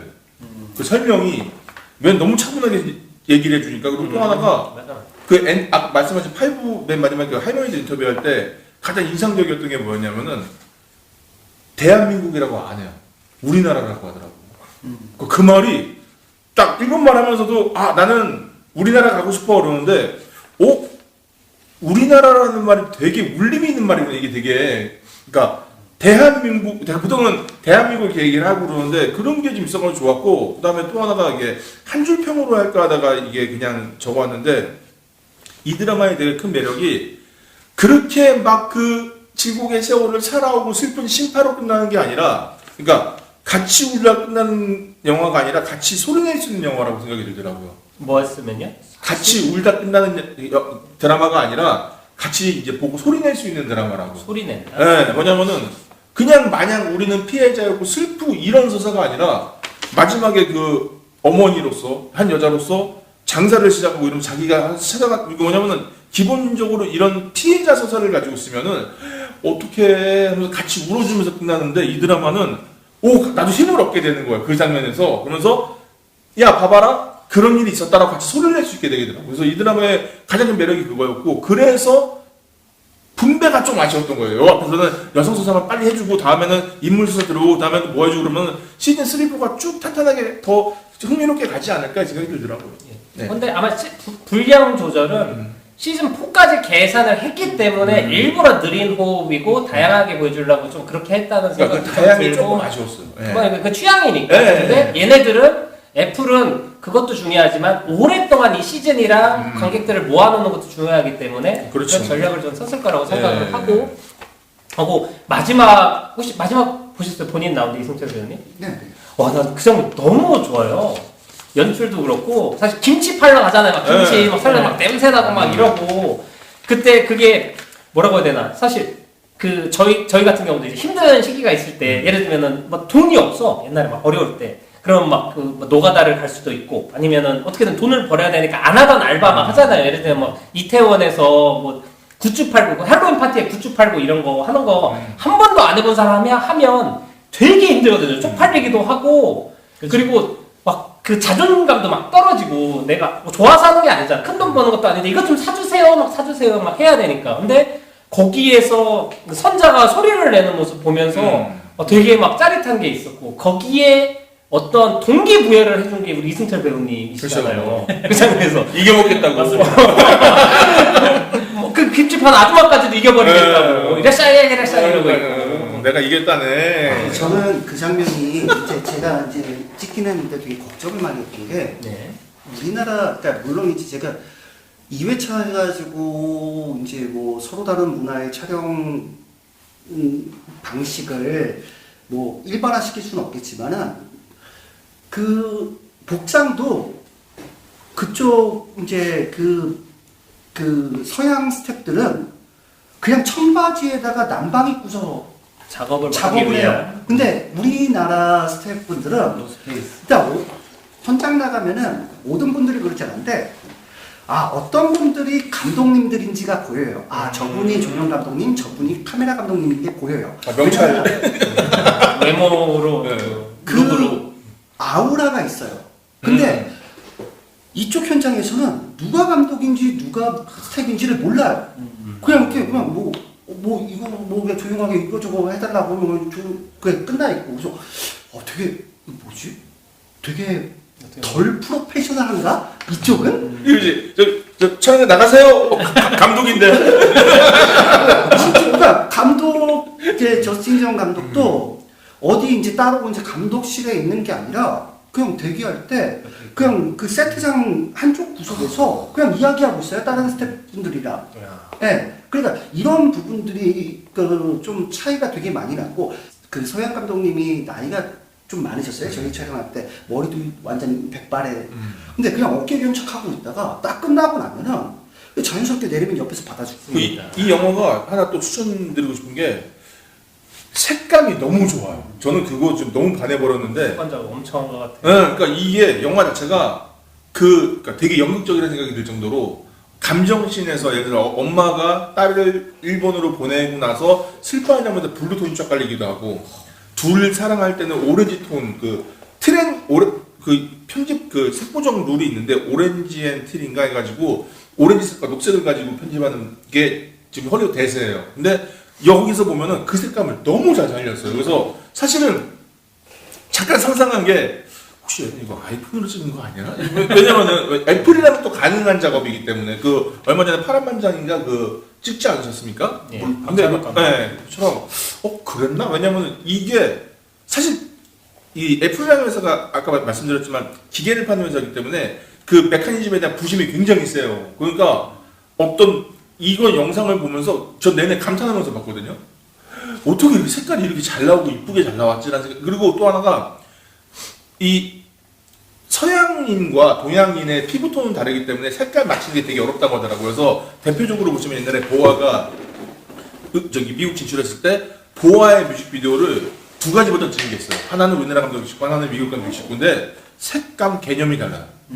왜냐면 서로 색톤이 다르기 때문에. 근데 이 영화는 모든 사람이 너무 아늑하고 상징적인 색채 안에 다 담겨있는 걸 보면서 이 드라마는 영화라고 못 얘기하네. 이 드라마는 한번 그 위주로도 한번 봐서 좋을 것 같아요. 우선은 그러니까 색만 봐도 엄청 공들였다는 게 느껴져요. 네. 그리고 사실 이게 그러니까 색도 그렇고 이건 진짜 어떻게 보면 고맙고 하고 좀 부끄러워야 되는 게 그 시대에 대한 어떤 그 사물, 오브제 그리고 복장 이런 것도 예를 들면 복장의 소재까지도 누군 마루하고 신문이나 이런 거에 대해서 그러니까 디테일 쪽으로 하려고 엄청나게 그것 때문에 자본을 많이 들여가지고 그러니까 내가 보기엔 요거는 어떤 문화적, 사료적 가치로서도 되게 좋은 거예요. 이 갖고 있는 어떤 그 시대적인 스토리도 그렇지만 이 안에 있는 볼거리들이나 한복, 뭐 돌잔치 때 쓰는 어떤 것들이 외국에서 이걸 만들었다는 생각이 안 들 정도로 물론 한국 스타일이 많이 참여했겠지만 미술이나 이게 너무 잘 돼 있어. 고증출 감독님도 외국 분이세요.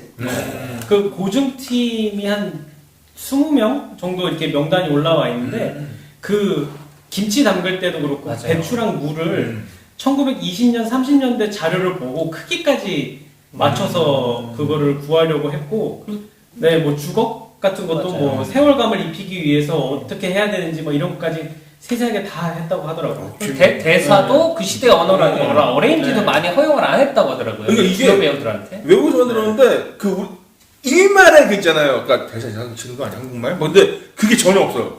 그러니까 그것도 너무 좋더라고 나 보면서. 그리고 오히려 그 더 조심스럽고 더 섬세하게 접근했다가 맞는 것 같아요. 예를 들면 샹치나 우리나라 그러니까 블랙팬서 같은 거에 한국 나오잖아요. 사실 보면 동남아야 이상 우리나라에서 안 파는 수박이랑 참외 같은 거 막 이런 이상한 과일들이 막 전시돼 있고 저런 시장이 어디 있어 우리나라에? 사기치기 좋아하네 막 이러면서 근데 여기는 그것도 그렇고 제가 제일 놀라운 건 여기 나온 배우들이 신인 배우들 그리고 안 봤던 배우들이 많이 쓰여요. 뭐 진아 같은 뭐 서양 배우 말고도 여기에 나오는 김민아도 그렇고 여기에서 이제 주인공들 아빠로 나오는 이민호 말고 신인 배우들이 너무 연기를 잘하고 그리고 진짜 아빠로 나오는 배우 있잖아요. 이대호 씨인데 네. 초반에 아빠로 나오는 배우거든요. 네. 그거랑 엄마로 나오는 정인지 배우.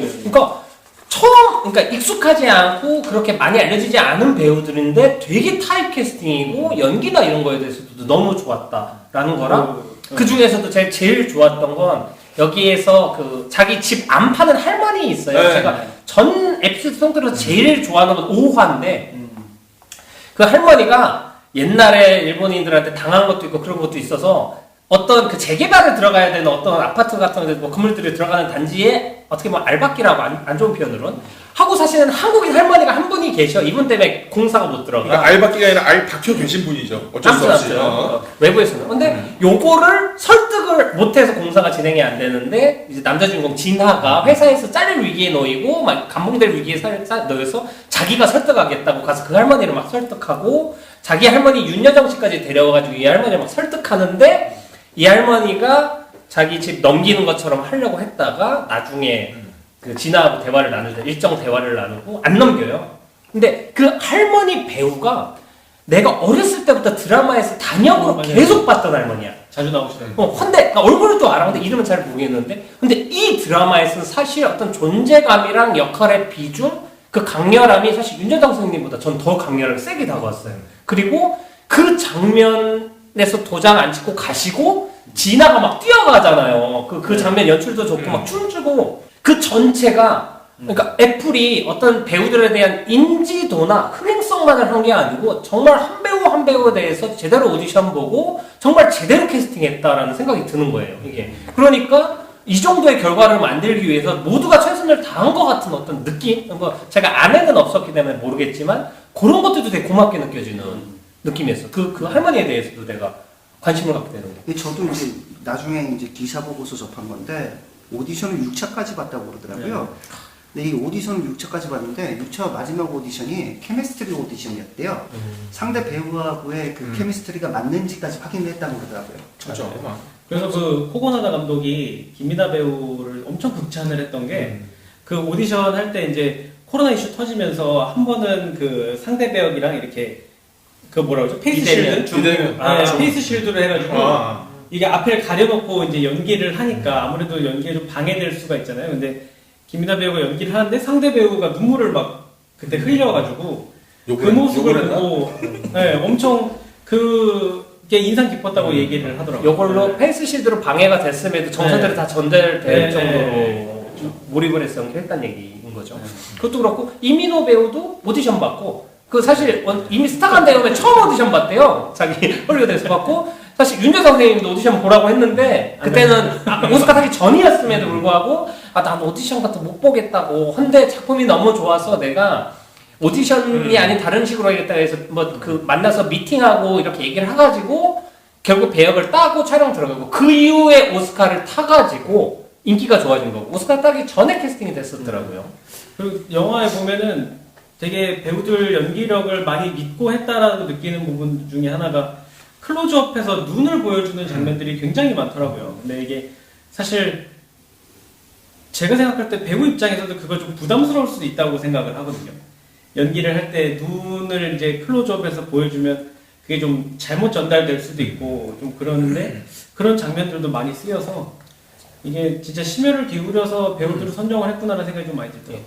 그리고 또 이 드라마에서 제일 좋았던 건 옛날 고전적인 드라마 보면 여기 아빠가 그러니까 부성애, 모성애 사실 요즘에는 오글오글해하고 그냥 막 뭐 현실 남매 이런 것처럼 막 친하고 서로 괴롭히고 이런 것들이 강하지 막 아빠는 가장으로서 사람들을 다 사랑하고 다스리고 막 이런 것들에 대해서는 사실 진부한 가치라고 생각을 해서 우리들은 너무 오래되고 그러다 보니까 좀 배제하고 오글오글하는데 이 영화 보면 옛날 사람들이 숭고하다고 생각하는 가치 같은 것들을 그대로 보여줘요. 여기 아버지도 그렇고 엄마도 그렇고 특히 여기에 나온 여성들은 사실 이 사람들이 맞서서 일제히 싸우고 그러진 못해. 그리고 누가 이상한 얘기 남자들이 술 먹고 막 일본 놈들 죽여야 돼 이런 얘기 하고 있으면 옆에서 저렇게 말했다가 저분 잘못되는 거 아니야 하면서 이렇게 오들오들 떨면서 이러고 있는데 결국 가정을 지키고 생계를 유지하고 강하게 버텨내는 건 어머니들이거든요. 그리고 8화의 마지막에 그 할머니들 인터뷰를 봐도 그 힘든 시기에서 꿋꿋이 살아남아가지고 지금까지 와서 웃으면서 자식도 낳고 지금의 어떤 여유나 행복한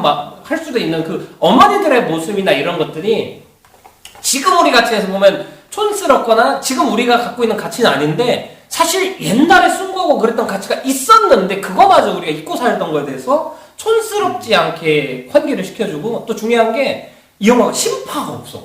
네. 그러니까 어떤 걸 그러니까 고통스러운 장면 예를 들면 겁탈당하는 장면이나 어떤 연출에 대해서 자극적으로 묘사를 하는 경우가 있어요. 대부분 실수하는 게 내가 폭력이 위험한 거나 어떤 성적인 거에 되게 학대당하는 거에 대해서 위험하다는 메시지를 전하면서 그걸 자극적으로 펼쳐 보이는 영화나 드라마들이 있거든요. 그 되게 모순적인 건데, 예를 들면 뷰티 인사이드 같은 영화도 그래요.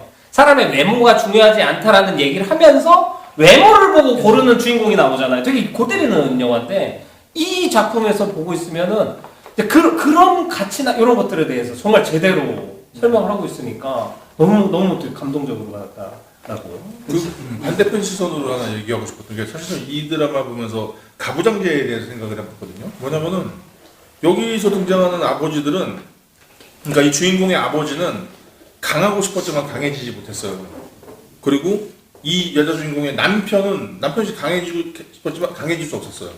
하지만 나중에는 강해질 노력했죠. 근데 뭐냐면은 이 당시, 그러니까 지금은 무슨 이런저런 이유들로 인해서 가부장제가 꼭 척결해야 할 최악의 포지션에 놓여져 있는데, 저는 시대 보정이 필요하다는 생각을 하거든요. 이 시대는 그럴 수밖에 없었던 시대였다고 생각을 해요. 그래서 오히려 저는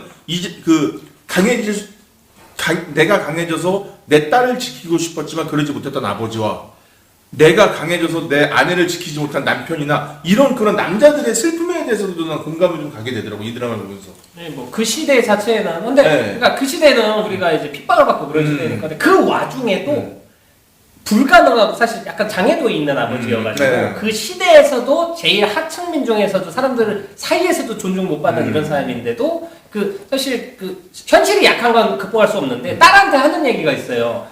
세상의 모든 더러운 것이나 이런 것부터 널 지켜주겠다고 얘기를 하는데 아버지가 할 수 있는 건 다 해요. 심지어 그러니까 그런 면에 대해서, 그러니까 지금 내가 약하더라도 어떤 거를 지켜주리라는 마음, 또 엄마도 마찬가지고 이런 것들에 대해서 지금 강요하기에 좋은 정서는 아닌데 옛날에 이런 것들에 있었다라는 거에 대해서 되게 환기시켜주는 거는 좀 고맙다고 생각을 하고, 이게 자꾸 근본을 역사적으로도 왜곡하고 싶은 사람들이 근본을 안 좋게 이렇게 깔아버려서 자존감을 떨어뜨리거나 이런 작업을 하는데, 이게 우리가 만들었으면은 국뽕이라고 할 수 있는데 외국에서 이렇게 만들어줬을 때 우리가 이렇게 서로를 존중하고 사랑하고 그 힘든 시기에서도 열심히 살았다라는 거에 대해서 보여주기 때문에 충분히 저는 누리고 즐겨도 된다라고 생각을 해요. 그러니까 동네에서 쉬쉬거리고 있는데 갑자기 일진이 떠들고 다니는 거예요. 그러니까 땡큐. 지금 드라마를 안 봐가지고 못 따라가겠지. 아니 신원이한테 스포를 하고 있네. 스토리를 따라가기도 못하겠다. 근데 원래 그래요. 자기가 나온 거에는 다 보진 못합니다. 그러니까 저도 이게 정말 많은 사람들, 특히나 지금 젊은 친구들도 너무 많이 봤으면 좋겠는 게, 사실 기존의 이제 시대극이나 이런 거는 현실하고 동떨어지게 느껴질 수도 있고, 그냥 과거의 이야기인데 저땐 저럴 수 있었겠다라고만 생각을 할 수가 있는데, 이거는 이 드라마는 물론 제작자의 어떤 의도도 그렇지만 과거의 이야기를 통해서 미래의 어떤 해결 방안이나 미래를 제시하는 이런 드라마거든요. 그렇게 느껴지기도 하고, 그래서 그 인물들이 하는 대사나 그리고 나중에 젊은 층들, 그러니까 세대가 지나가면서 젊은 세대들이 어떤 자기의 어떤 극복하는 과정들이, 그게 과거가 기반이 없었다면 이루어지지 않았을, 그러니까 단순히 옛날 일이라고 치부하고 해나가기에는 해결 방법이 안 보이는 것들을 되게 표현을 잘 하지 않았나 생각을 해요. 특히 관동대지진 씬이 사실 한 번도 내가 본 적이 없어. 얘기만 들었었지. 그렇죠. 뭐 일본인들이 독살해서 더블 어떤 세트를 분위기 만들었다 하더라고요. 세트를 2개를 만들어가지고 거기에 이 바람 쏘아 올리는 거를 각 지역에 다 놓고 강풍기 같은 거. 네, 흙이랑 모래, 먼지를 다 이렇게 날렸는데 세트를 2군데서 찍어야 되니까 이게 모래색이나 먼지색이 달라질 수 있잖아요. 그래서 이쪽에 쓴 거 색감 맞춰서 일로 옮겨가서 찍기도 하고 막 난리도 아니었다고 했다고 하더라고요. 관동대지진, AKA 관동대학살이라고 하는데, 그러니까 대지진으로 막 사람들이 죽고 그랬는데 일본 자국민이 너무 많이 죽고 그러니까 스트레스 받은 일본인들이 식민지로 있던 조선인들이 감옥에서 탈출해가지고 막 지금 범죄 저지르고 있고, 일본인들한테 분노해가지고 우물에다가 독약 탔다고 그냥 루머를 퍼치고 이걸 기본으로 해가지고 한국인들 막 죽이고 다닌 거예요. 그때.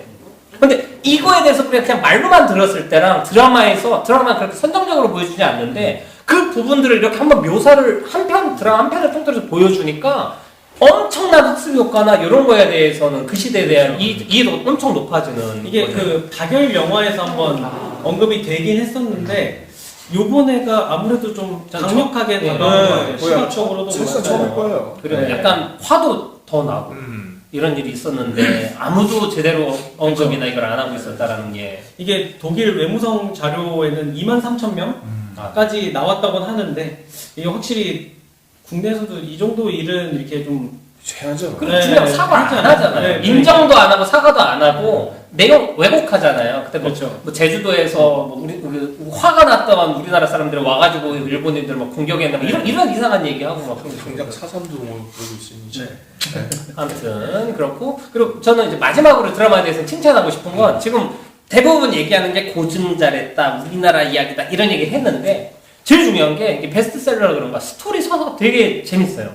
이게 우선 구성도 크로스 그것도 그렇고 사실 대부 2하고 또 하나가 스타워즈 서사랑 되게 비슷해요. 그래가지고 여기 보면은 이게 애를 둘을 낳아야 하는데 첫째가 노아, 둘째가 모자수인데 노아가 저는 커서 그냥 그 누구냐 진화의 아빠가 됐다고 생각을 했는데 여기에서는 노아는 흑화가 됐다라는 언급만 하고 나중에 이 노아라는 첫째 아들이 그 원래 이민호의 아들인데 이민호 때문에 흑화된 것 같은데 얘가 어떤 식으로 나빠졌고 무슨 일을 저질렀는지에 대해서는 되게 좀 볼드모트 얘기하듯이 쉬쉬하는 좀 신비롭게 만들어서 끝내는데 이 친구 서사가 다스베이더가 맨 처음 만들었을 때 스타워즈 서사 내지는 다스베이더 아들인 루크 스카이워커였다가 네 아버지가 누구다고 얘가 다스로 갈지 아니면은 그냥 그 뭐냐 다크 포스의 힘으로 갈지에 대해서 갈등하고 있는 위치인 이 구조랑 닮아 있어서 그러니까 뭐 스타워즈도 그 이민자들의 개척 시대 서부 시대 그 역사를 SF로 뒤집어 놓았는데 어떤 되게 근원적인 이야기를 다루고 있어서 요 재미도 엄청나게 좋습니다. 그래서 인물 간에 궁금한 그런 게 있어가지고 정말 스토리도 재밌으니까 많은 분들이 봤으면 좋겠다는 얘기를 하겠습니다. 자 그러면은 DDR 한번 해볼까요? 이거는 이제 니코 뮬리라고 니코 멀리라고 또 구글에는 나오더라고요. 네, 81년생 미국 태생 작곡가고 클래식 계통 음악을 되게 잘하시는 분이에요. 근데 어머니가 나름 유명한 화가이자 교수시고 아버지가 다큐 영화 제작자 그 사이에서 태어났다고 하고 줄리어드 음대 석사 출신이십니다. 오페라 작곡도 하셨고 두 편인가 하셨고 이 약간 좀 천재 느낌? 근데 또 전공은 원래 전자 쪽을 전공했대요. 이런 사람은 참 얄미워요. 맞아요. 다 잘해. 너무 잘해. 근데 이 드라마를 보는 내내 저 드라마 체르노빌이 생각났어요. 그러니까 뭐냐면은 뭐 이렇게 차가울 정도로 되게 음악이 관조적일까 싶다가도 뭐 나중에 팔아보시면 아시겠지만 막 감성을 막 자극하는 음악이 그리 어렵지 않은 스킬로 막 구현이 되는데 천재구나 생각이 들더라고요. 그러니까 뭐냐면은 한 사람이 작업했다기엔 되게 좀 다양한 시선이잖아요. 남의 거 보듯이 하는 것과 내 안에 들어가서 하는 것처럼 하는 것 이게 그래서 지금 이제 80년생이면 이제 뭐 나이도 이렇게 많지 않으시고 앞으로 훨씬 더 좀 나이는 많은 거예요. 우리 기준인 거지. 8년생의 나이가 많지 않다는 건 딱 깜짝 놀라요. 00년생들도 들을 수 있거든요. 나는 그 피도 안 많은 줄 알고 죄송합니다. 예. 40이 넘었는데 젊다고 이렇게. 100세 시대잖아요. 그래서 많이 되게 좀 지켜봐야 될 네. 뮤지션을 생각합니다. 여기까지입니다. 아 좋습니다. 네. 잘 들었고요. 네. DDR을 저번에 안 해가지고 깜빡했었습니다. 그건 그때 그때 없었죠 DDR이. 좋습니다. 자 그리고 우리가 이제 게스트가 나올 때마다 하는 코너예요. 이승철 배우님 좀 다시 힘을 좀 내주시고요. 저희가 퀴즈를 냅니다. 3문제 드리고 그중에 2문제를 맞히면 선물을 드립니다. 제주도 여행권인가요? 아니 죽방한데요.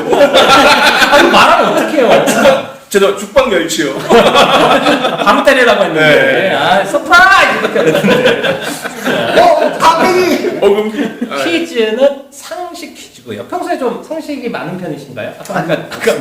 아까 오늘 배우를 모신 건지 그 연기 컨설턴트를 모신 건지 아까 되게 열변을 토하시던데 좋습니다. 그래서 상식에 대해서 어느 정도 알고 있는지 찾아보면 되네요. 뉴 퀴즈 온 더 블록버스터. 요즘 퀴즈 힘들죠? 네요. 금세 우리가 노리고 있는 거예요. 좋습니다. 첫 번째 문제. 모든 물고기가 가지고 있는 것은 모든 물고기는 이빨을 가지고 있다. 그렇다, 아니다. 이지선답니다. 아니다. 땡! 그렇답니다. 아니, 인천에 사시는데 이렇게 모르시면 저희 어떡해요? 횟집했어요, 횟집. 이빨 없는 물고기 있습니다. 그게 이때 조금씩 이때 임플란트 한 것처럼 조그맣게 있대요. 자, 첫 번째 문제 틀렸습니다. 위기에 놓였어요. 자, 요거를 다음 문제 들어가겠습니다. 복화술의 유래는입니다.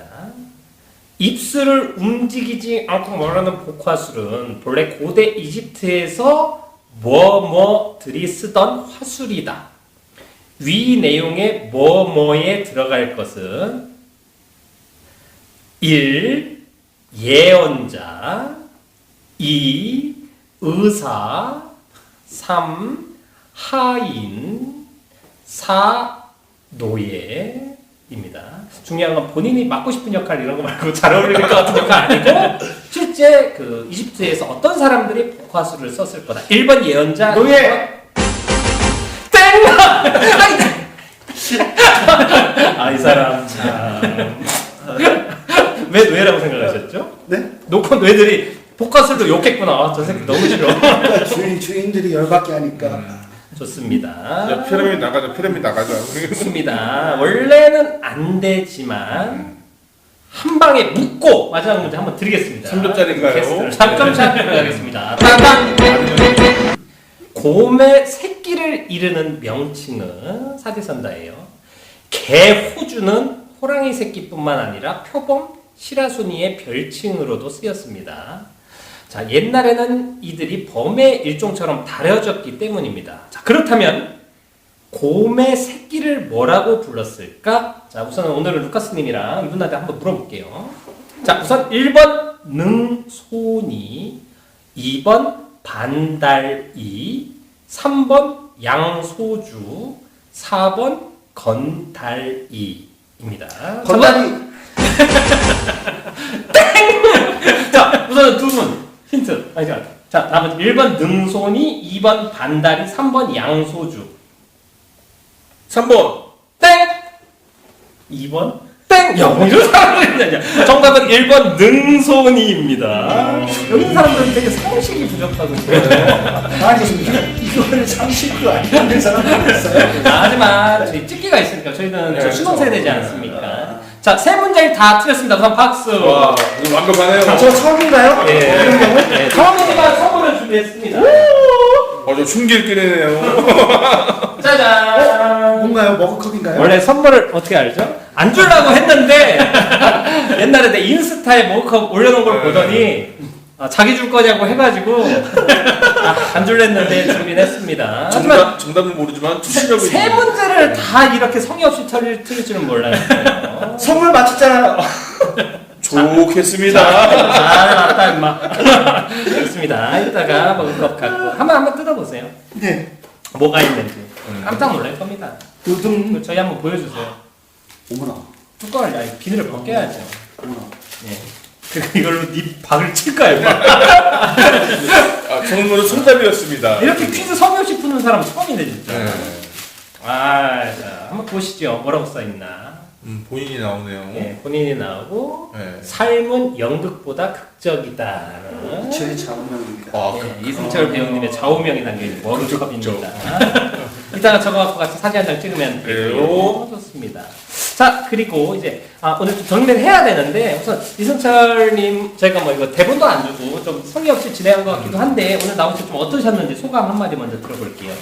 네. 올해는 초대해 주셔서 너무 감사하고요. 네. 예, 덕분에 저는 빠찡코를 아직 못 봤는데 좋은 정보 많이 얻은 것 같습니다. 안 봐도 돼요. 다 봤어? 다 봤어. 중요한 건 다 얘기했어. 아무튼 단가요. 왜 가요? 네, 끝입니다. 좋습니다. 선물 받으니까 태도가 달라지네. 화장실 들어가기 전이라 들어가기 전에도 별로 아쉬운 게 없는 사람. 아니, 나그 몇 마디 더 하더니 바로 끝내. 되게 성의 없네. 좋습니다. 자, 그리고 우리가 이제 마무리할 때 하는 걸로 이제 게스트한테는 좀 진부하지만 아까도 우리가 뭐 부성애, 모성애 이런 거에 대해서 좀 다시 얘기를 해봤죠. 이승철 배우님의 소원은 뭔지 한번 물어보는 시간을 가져보도록 하겠습니다. 소원을 말해봐. 소원이 뭔가요? 제 소원 왜 지가 얘기고 지가 웃어? 신이 되는 겁니다. 아, 그거 말고 딴 거. 딴 거. 좀 더 현실적으로 내려왔을 때 가능할 만한 꿈이나 소원.